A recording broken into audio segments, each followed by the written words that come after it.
understand the economy, you have to understand human nature. This podcast is powered by Acast. How you doing there? It is a slightly belated St. Patrick's Day podcast special going out on the day after St. Patrick's Day, where you may well be nursing a little bit of a head. We're going to be discussing, number one, the global economy. Number two, the reaction to our own leader's shindig in the White House and how that went. Number three, what this means for Ireland's economy. And then we're going to switch, John, to put a little bit more flesh on the bones of that call last week that, you know what, of all the things that might surprise you, one of the biggest surprises coming from the Trump chaos, it's not really a policy, it's chaos, could well be a change. He doesn't do policy. No, it could well be a change in the United States. Now, it's interesting you talk about doing policy. I want to bring you back before we start to the late 1970s. Okay, hang on.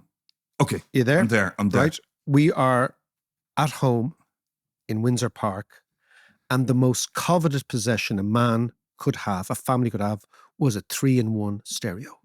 That's right. Do you remember the 3-in-1 stereo? That's right. I loved ours. In fact, I hogged it. You did. And it was the source of many a scrap in the house. Of course it was, because the 3-in-1 stereo, for younger listeners, you don't know what this thing is. It was a record player, a wireless, and a tape machine all in one. Yeah. And you could tape from the record player or the wireless. Yeah. And that was your own calling card. And you could make tapes. I mean, it's very old school. Yeah. But the reason I want to bring you there, Mixtape, and it was the original bootlegging off the radio. Bootlegging off the radio, all that sort of thing, right? Now, the reason I want to take you there is when we were kids, there was a stereo called a Waltham stereo. Waltham. And they made 3-in-1 stereos and televisions in Sallynoggin. Yes. And a fellow who lived on our road, Johnny Kearns, worked in the factory. And our entire strategy of friendship with Johnny Kearns was to get him to rob 3-in-1 stereo for us, right? That was the entire thing. Now, the reason I talk to you about this, I'm evocative for late 70s. Yeah. Ireland is a low grade, low value added. This is before big multinationals. Bad haircuts. Very bad haircuts, all that sort of stuff.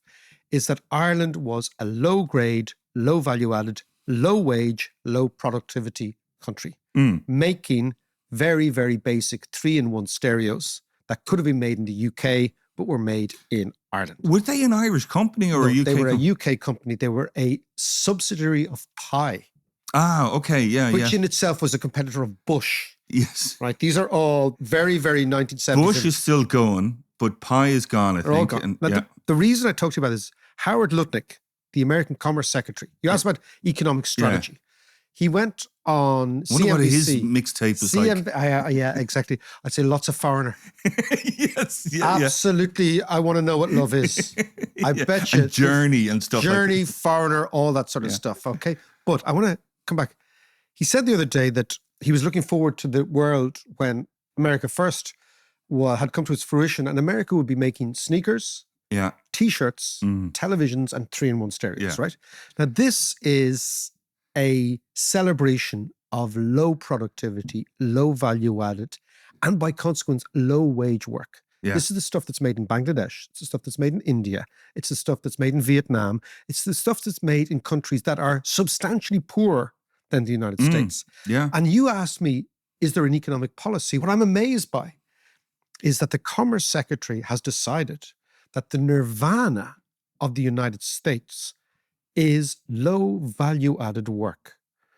Consequently thinking for low value-added people who generate very low productivity and generate low wages. So it seems to me that somewhere in the back of the head of the America First guys is an image of America in the early 1970s, where Oldsmobiles, all that sort of stuff, right? That's not the future. The future is semiconductors. The future is high value add stuff. The future is making tech stuff. And I fear that somewhere in the America First lexicon is this obsession with nostalgia to bring America back to a place where But they wasn't that can't always go. the case? You know, the 1950s, 1955 was the pinnacle of America. But it also means that it's very easy for them to achieve full employment and go, look, everyone's working. But full employment at very low wages. Yeah, yeah. And that's not, the objective of economics is high wages, right? That's the But objective. it's low wages, but is in a high profit for the company owners. No, because you make most profit on very high value add stuff, where an actual fact where your work is. The first thing is high wages have to be the end game of all economics, right? Secondly, America's already at full employment. Yeah. That's why they have immigration. That's why they have problems. That's why Yeah. they have a housing problem, et cetera, et cetera. So it's kind of interesting. I just want to park that, just leave that in your head, because it seems to me that throughout all the chaos and this tariffs and not tariffs, or we're going to have a trade war with Canada or Mexico or Europe or China, is this long-term perception that success is making sneakers. Yeah. And that should be terrifying for the average American, because in actual fact, success is microchips, semiconductors. Yeah. That's what success is. And that's what Silicon Valley is based on. You know, and by the way, in the process, Trump has destroyed Tesla. Have you noticed that? Yes.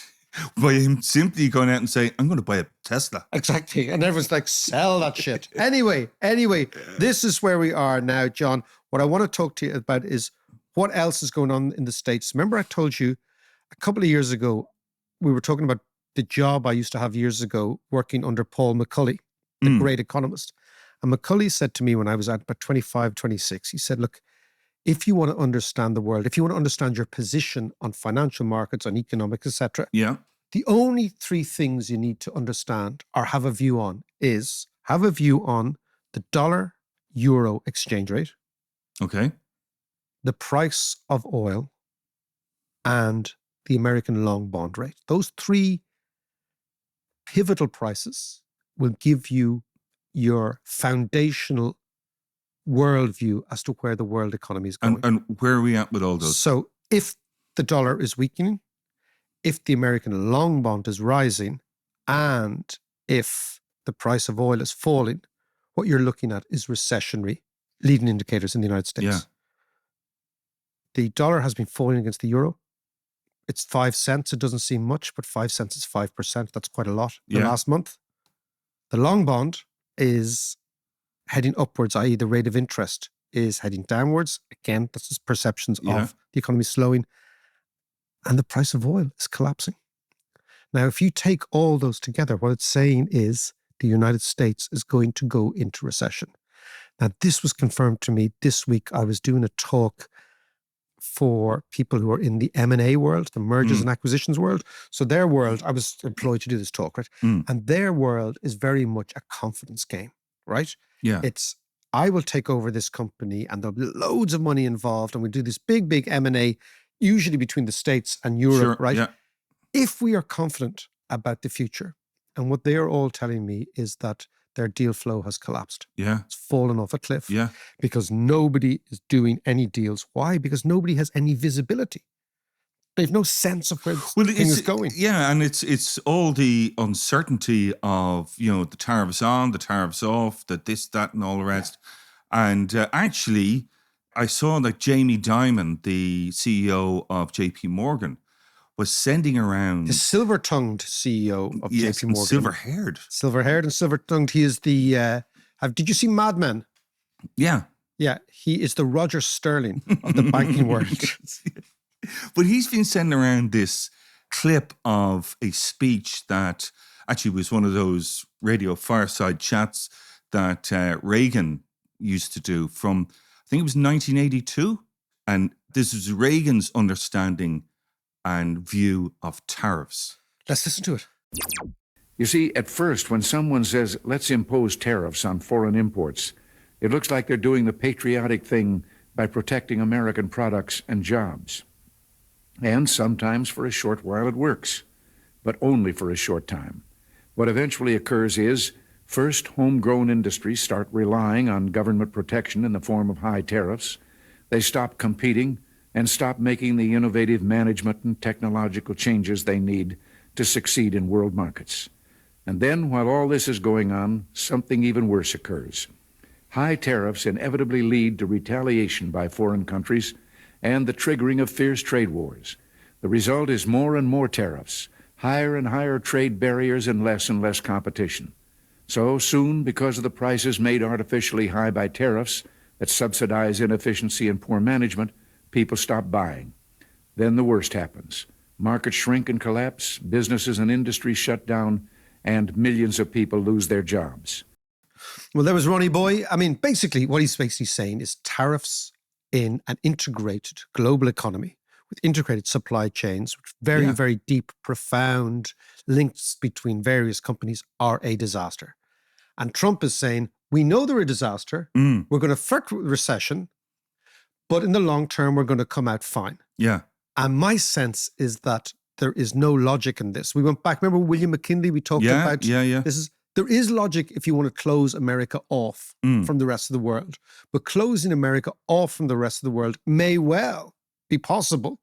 But is it the right thing to do for the Americans? But is there an argument? I've heard, conspiracy, me and conspiracy theories. But, like some people are saying he's deliberately trying to crash the American economy. Is there any sense in that? No. For him personally, I'm talking about, not so much. I've heard all this that, the Trump family are short the S&P 500. They're going to crash the economy. They're going to short it. They're going to make money, etc. I mean, if that is the case, you are talking about the financial takeover of a country. It is a one man and his cabal takeover. I don't believe that. I simply think that chaos is his modus operandi. Yeah. And chaos and insecurity and keeping people guessing. And lack of trust, as Michael Lewis was saying. But also you saw that last week with Micheál Martin. Yeah. Right? And Micheál Martin.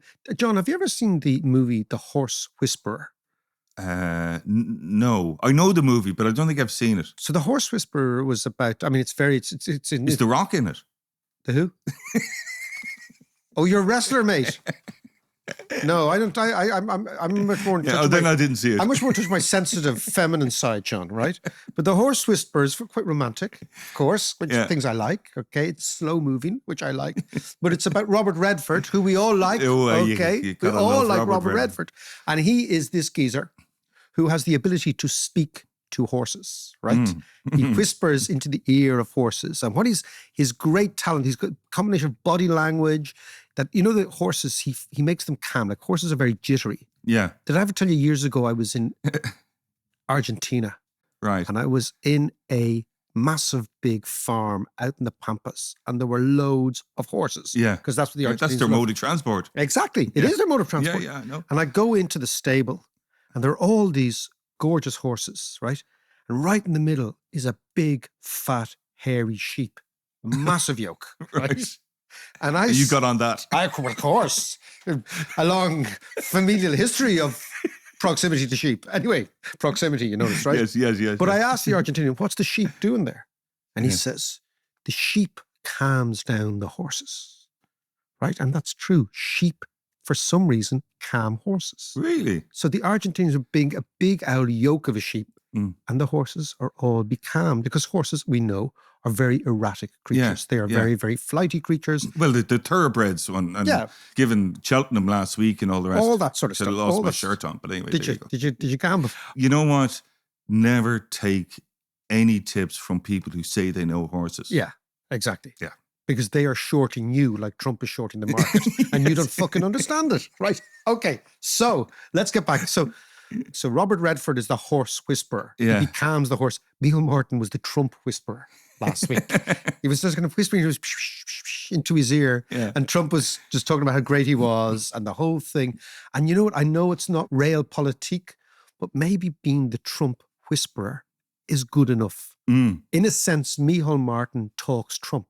He speaks the language of Trump. I'd say he was practicing that for the weeks running up to it. Big time. Well, it's a high risk strategy going into the Oval Office, surrounded by journalists, most of the Irish journalists who only wanted to talk about Palestine. And that you see Micheál Martin was trying his best to say, got it there. Exactly. Anyway. Actually, one of the funniest bits, I thought, when Trump was talking about, Ireland and, they've a big housing problem over there. I mean, that's a good problem. That shows that they're doing really well. And you could see Micheál Martin shifting in his seat, and then he went, "Oh, that's a good answer." If he had a notebook and pen, he would have been scribbling it down. Problems of success. Problems of success. But my point is, what we saw there, and this, I know it's St. Patrick's Day, but what we saw there, what I would describe as the Doonbeg-ification of Irish foreign policy, right? Because what they have decided is that whatever image of Ireland resides in Trump's head, just leave it there. Yeah. So his image of Ireland was kind of half golf, half MMA. Did you notice that? Yes. Right? Yeah. Right? So it's half kind of, the Five Lamps, New York, 1858. Yeah. And half the 5 iron on Doonbeg. And you could see... He loves Rory McIlroy. Well, that's what I was just thinking. Rory McIlroy, just send him out as ambassador. Yeah. Have a word with Rory and say, you know what, Rory? And not Conor McGregor. And not Conor McGregor. He was trying to remember Conor McGregor. He's got lovely tattoos. Okay. But seriously, my point is soft power. So we come back to the idea. We've talked about it before, hard power and soft power. That was, whether we like it or not, whether it's a little bit tacky, whether it's a little bit disingenuous or Irishy, Darby O'Gill sort of stuff, what it is it resides in the head of the most powerful man in the world. And it was almost as if, and I don't know if you noticed it, that Ireland was a sort of a younger cousin of America. Yeah. Was in some way a hostage to the nasty EU people, Yeah. right? And if only Ireland could be broke free of these EU people, then we'd be fine. Little does he know that the reason the American companies are here was because of the nasty EU people. So I think that sort of idea of playing this tightrope between the Darby O'Gill, horse whispery, Doonbegization of Irish foreign policy and the reality of Germany rearming and the profound change in Europe. That's the game we're going to have to play. But at the same time, Trump wasn't pulling his punches when he came to the EU, and then when he came to Ireland and the pharma industry, he's praising it that, I would have done the same because, that was a smart move, like everybody says. But wait till April 2nd, and I think he won't spare Ireland. Look, we're part of the EU. That's the whole thing. But the point is the long game now. So I think in a bizarre way that proper strategic thinkers are thinking of the post-Trump world. Trump doesn't even realize this yet. That if you sit around, you're thinking, okay, what's going to happen? He's had a trade war with Canada, the nicest people in the world, his best mates, biggest trading partner. Yeah. He has a trade war with the European Union. He doesn't like us, and we'll explain why that is in a second. He's got a trade war with Mexico. He has a trade war with China. So what he's done is he has destroyed the North Atlantic Alliance. He's also destroyed or seeking to destroy North America. Because North America is Canada, America, and Mexico, right? So Central North America, he's destroying that. And he's having a fight with the Chinese, and the Chinese are just sitting back and watching and waiting and saying nothing. Yeah. And they're quite happy for the Russians to be involved with the Europeans and the Americans switching sides. They're quite happy in all this. So the chaos is real.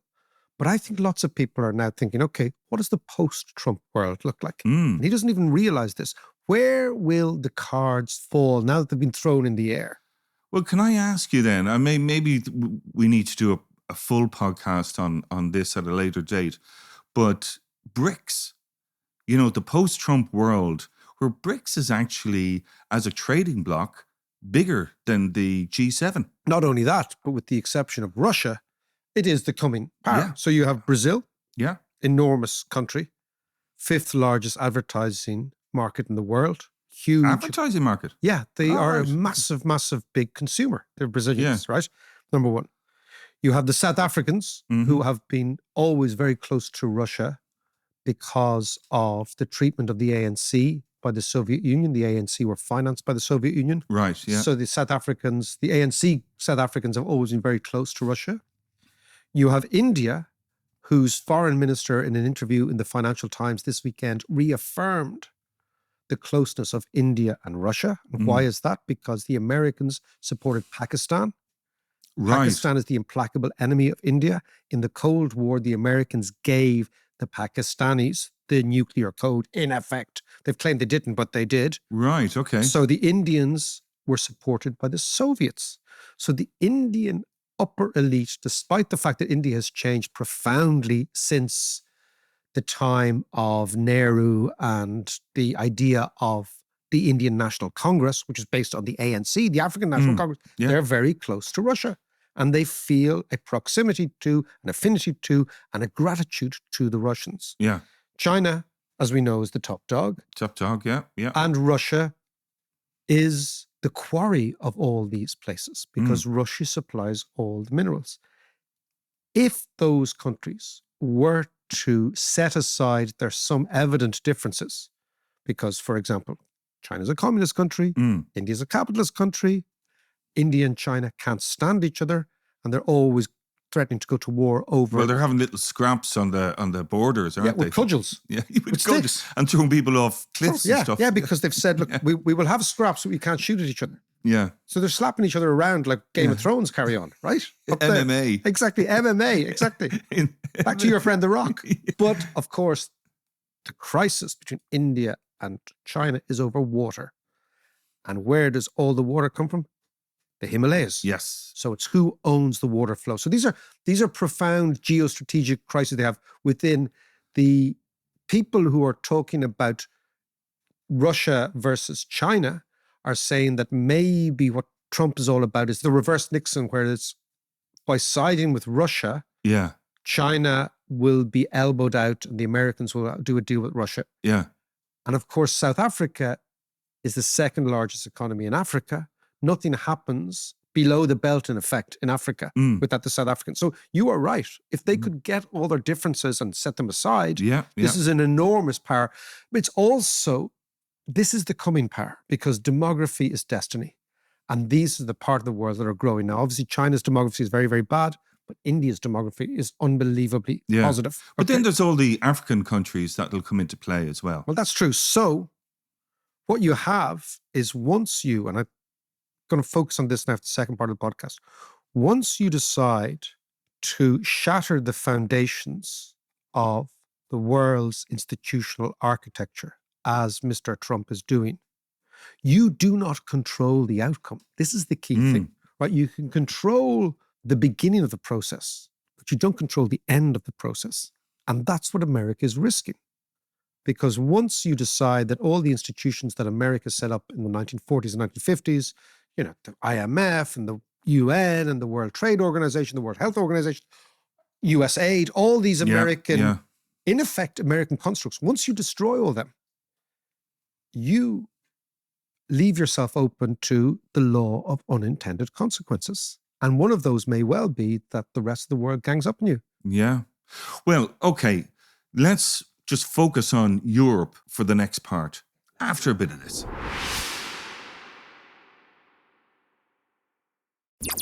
So just before we start, I want to mention the book club, March 31st. We have 2 fascinating books. 2? Yeah, we had one. Double homework. I know, double-ecker. Oh, John hates that. Double-ecker. Don't worry. I'll give you the notes. I'll give you the notes, right? I have a lot of cogging to do. And the reason is because the way financial markets are behaving, I want to let listeners involve themselves in the psychology of markets, right? So the first book is Kindleberger's book, Manias, Panics and Crashes. Yeah. Now, some of our Patreons were saying it's a little bit too hard. Yeah, right? it's heavy duty. It's heavy duty. So I decided to put together with that book an easier book, probably a better written book by a guy called Howard Marks, not your friend, the dope dealer, right? Yeah. Howard Marks. It's called The Most Important Thing. And it is really a book about the psychology of markets. It's on the 31st of March, 7 p.m. The Zoom is on.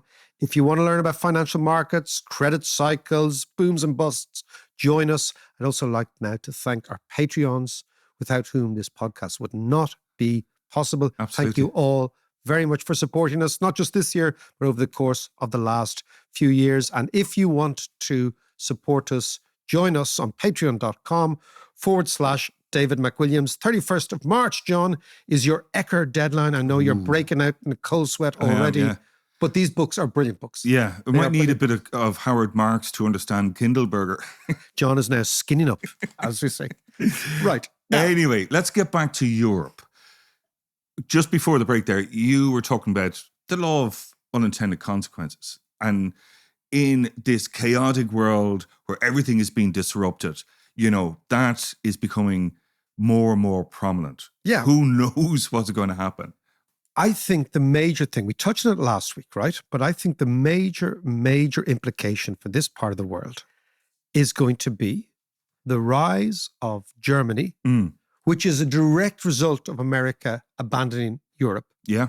And the reaction of Britain to the rise of Germany. Yeah. And the fact that I still think, we touched on it last week, that there is a very decent chance that Britain reverses its last 10 years on Brexit, and that Keir Starmer grabs the moment, seizes the opportunity to be the great man in history, and actually brings the UK, maybe not right back into the EU as a full member, but much, much closer. So set this up again. Where are we at? How is this going to play out? Okay, so in Europe, the major impact of what Trump has done is Germany has woken up. Yeah. Over the weekend, Friedrich Merz did a deal with the Green Party in Germany, which people believed would have been the opposition to his big. Yeah, that's what I was reading in the early part of So the week. Greens have now stepped down and said, okay, do this big thing. Yeah. So again, the Germans... Just make those bombs sustainable. Just basically, exactly. They let them bounce along the place like soft bombs, right? But the whole idea was that Germany is going to spend close to €1 trillion over the next 10 to 15 years to transform its economy, number one, its armaments industry, number two, and its infrastructure, number three. So this is massive. This is a dislocation in Europe, the likes of which we haven't seen since German unification, which is now, 35 years ago. Yeah. It's a long, I know, long it's amazing. It's time ago, right? Now, what happened in German unification, of course, was German interest rates rose, the euro rose. Well, it wasn't the euro, it was the Deutschmark then, but the forerunner of the euro rose, and capital was sucked into Germany in a way in which we haven't seen for many, many years, right? This created a massive boom in Central Europe, and that was the narrative from about 1989 to about 1996. We are going back into that.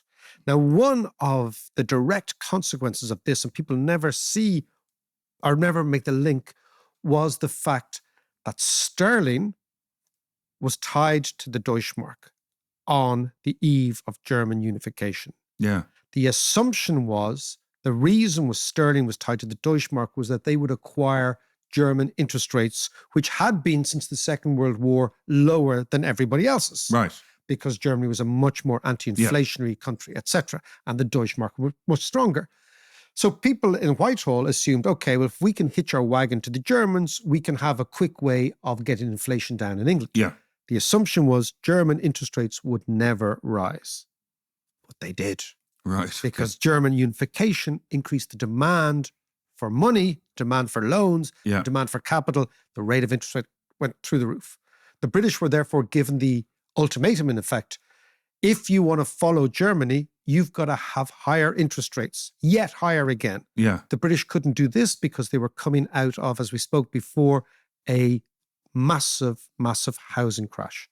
So they had that Black Wednesday moment. Where George Soros, with his friend Bessent, who is now the Treasury Secretary, speculated against sterling and collapsed British economic policy overnight. Now, one of the reasons I believe this is important is, one is it tells us that what happens in Germany affects the rest of Europe, number one, even countries that don't feel that they're that aligned to it. But number two, I went to work in the city a couple of years after that. Yeah. And I've always tried to figure out why the city was anti-European in Brexit. So Brexit was a weird vote because you had lots of working class people in the Midlands and the North. Yeah. And then you had this significant amount of city financiers who were pro-Brexit. We know that this doesn't make any sense simply because the city of London as a financial hub is based on being open to trade, capital, etc. Yeah. I think... And there was the risk of, the financial focus would go back to Frankfurt. Exactly. So I think, where does the financial markets bias against Europe come from? I think you can locate it in Black Wednesday. Right, go on, explain that. Because basically Black Wednesday was the moment where Britain realized that not only was it not independent, but it was the sort of foster child of Germany. And this was very, very difficult for Britain to accept after all the Second World War and all that sort of stuff, right? And of course, the people who felt that most were the people who were trading currencies in the city. Sure. So I was always intrigued as to where the anti-European vehemence came in the city when I was an economist there. And I think you can locate it here in this moment. Now, But it's changed now, though, hasn't it? It has changed now because Brexit's been such a disaster. But let's go back to the idea, right? Germany rearms, America disappears from Europe, France and Germany together become the military wing of the European Union. Yeah. The big hole in that is the traditional military power of Britain. Britain has always been the ballast, right? Number one, it's a nuclear power. Sure. The British foreign policy has always been based on the Atlanticist idea that America will always be there. Now America's gone. So suddenly Britain has to shift, where do we belong, right? Now, interestingly, Europe now needs Britain because of the military power. Yeah. And Britain needs Europe because America's gone. So a lot of the obstacles to reimagining Britain as part of Europe disappear overnight. And then you look at the actual facts on the ground in Britain. We touched on it last week. But people's perceptions of Brexit in Britain, right? And I'll just give you a few figures, right? Only about 1 in 10, that's 11% of people in Britain, still view Brexit as having been more of a success than a failure. Right. So basically 10% think it was a success. Who are those people? Okay, they're Brexiteers, right? They're ideological, right? 6 in 10, 62% of British people now believe that it was more of a failure. Yeah. So you can see it even amongst the leavers, even with the Brexiteers, 20% of people who voted for Brexit have said in surveys in the UK, they've changed their mind. Yeah. So there's a massive, massive shift in the British view of Europe. And of course, we know that all politicians live and die by polls, right? Yeah. And where do they think the population is, right? 59% of Britons would now opt to rejoin the EU. That's the latest survey, as opposed to 41% would stay out, right? And what you see is that public support for fully reversing Brexit stands at 55%, with 39% strongly in favour. And that's outnumbering roughly 1/3 who still oppose re-entry. Yeah. So what I'm saying is that even if nothing had happened in America, even if Trump hadn't happened, the British population have now realised that Brexit was a massive mistake, right? Now, why are they saying it's a massive mistake? It is because the economy under Brexit has done so badly. Yeah. So Britain went into Brexit as the fastest growing G7 economy. So the fastest growing big economy in the world. Really? Back in 2016? It's now the slowest. Right. Yeah, Right? It's now the slowest. So it's reversed completely. But I'll just give you some figures, right? Long-term productivity in the UK has fallen by 4%. Imports and exports are 15% lower now than they were before they went in. Yeah. So not only has Britain, remember Britain, the idea is that globalized Britain, global Britain. Yeah. What has actually happened is lonely Britain. Yes. They're kind of on their own now, right? Yeah. And this is a total change. And they just can't attract that foreign investment that they desperately because need. People think, where are Why they? would you go? Why, yeah, exactly. Yeah. And it's very interesting you say that, right? There's a very significant figure in economics called trade intensity, right? And that's the proportion of GDP that's involved in exports and imports. And the reason this is crucially important is because when you are involved with exports and imports, you are competing in the real world. Yeah. So you're competing against the best. So the last thing you want to be doing is just competing against your own people. You want to be competing against the best. The trade intensity of Britain has collapsed. And that is a disaster. It's fallen much more significantly than any other of the big nations. But can I ask you though, I mean, it cost a huge amount of money to execute Brexit. So it costs even more to rejoin or to reestablish some of those institutions. It certainly would. But the point is that the world is shifting. Yeah. That's what I'm saying. Yeah. So you have British public opinion strongly now saying, that was a mistake. British economy not doing well. But more importantly, if you percolate down to the average British person is worried about the price of eggs, the price of milk, the price of houses, the basic eggs, there we go again. All that sort of stuff, right? Only 7% of British people believe now that leaving the EU helped lower prices. Yeah. While 63% said Brexit has been a factor in fueling higher inflation and the cost of living. Yeah. So on a visceral level, get away from the radio studios, the podcasts, the BBC studios, the cut and thrust of, Brexit, not Brexit, Tories, whatever, versus Labour. The average British person now thinks, hold on a second, we were sold a pup. Not we were sold, we bought a pup. Yeah. We were sold it and we bought it. I wonder, and I know you probably can't answer this, but I wonder how COVID distorts all those figures. I'm not sure, but it's probably in the mix. But I'll give you one last figure, right? Cambridge Econometrics, which is it's an outfit, kind of an economic outfit, believe that the UK economy is now 140 billion pounds smaller than it would be had Brexit not happened. And they translate that into the average British person is £2,000 worse off on an annual basis. And the average Londoner is £3,500 worse off on an annual basis now than they would be had Britain not left the EU.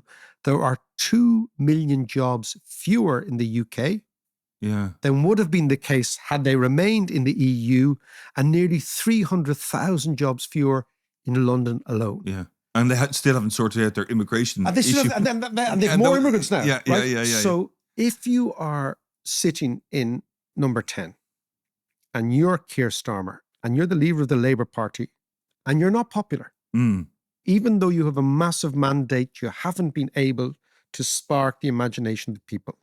Your main opposition is the Reform Party under Farage when they're not beating the shite out of each other at weddings. Did you see that? No. What was that? The Reform fellas were kicking lumps out of each other at a wedding the other day. Anyway, there you go. That. It's all good stuff. But, okay, if you're Keir Starmer, you're thinking, okay, the world has shifted on its axis. We need Europe, but Europe needs us. Yeah. So the obstacle to us going back into Europe will be lowered dramatically by Brussels, because Brussels is taking its cue from Berlin. Yes. And Berlin has said, we want the Brits back in. Not maybe tomorrow, but over the course of the next few years. You understand that Brexit is deeply unpopular. You understand that the economy is in a quagmire. You've got stagnation. You've no plan to get out of it. Then you think, wow, what about this? I could be the big man. I could be the man, the Churchillian figure, who stands up and, of course, appealing to the British sense of a martial society, a military society. A phenomenal figure, I think, is that support for NATO membership in Britain is 78%. That's incredibly high. Was it lower at some stage? It's much lower elsewhere in most countries, right? Okay, because there's a big pacifist movement in most countries. In Britain, they love NATO and they love American-led NATO, but they'd even love more British-led NATO. Yeah. So if you were to sell this and frame it, look, this is Britain coming to the aid of Europe as a military society, that appeals to that sort of part of the British psyche that is animated by the Second World War, which we know is phenomenal. Yeah. So I'm thinking, in conclusion, John, that the chaos that Trump is presiding over will be driven by the law of unintended consequences. Yeah.